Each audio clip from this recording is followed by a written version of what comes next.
உம்முடைய பரிசுத்த ஆலயத்தில் உம்மை காண ஆசையாயிருந்து உம்முடைய மகிமையும் வல்லமையும் கண்டேன்.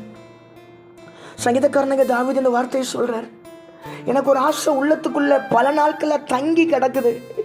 இந்த தங்கி கிடக்கிற ஆசையை நான் ஆலயத்தில் தங்கியிருந்து உங்கள் மகிமையை பார்க்க ஆசைப்படுறேன்.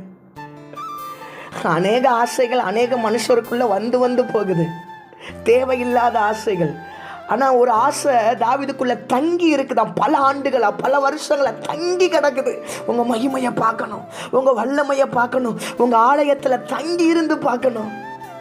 தேவ மகிமையை ஒரு மனுஷன் பார்த்துட்டான்னா அவன் தங்கி இருக்கும்படி நாடுவான். அநேகர் ஆலயத்துக்கு வந்து வந்து போவாங்க, போக்குவரத்துமா இருப்பாங்க, ஏதாவது நன்மையை பார்த்தா போதும், தேவனின் தேவையை சந்திச்சா போதும்.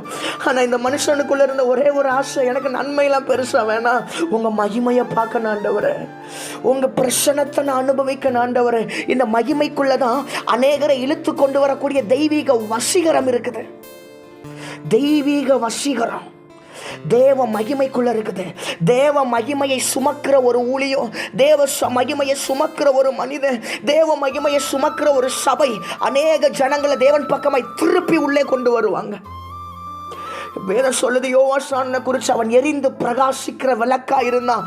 அவன் சுமந்த தேவ மகிமை ஆண்டவர் பட்டணத்திலிருந்து ஆட்களை வனாந்தரத்துக்கு கொண்டு வந்துச்சு.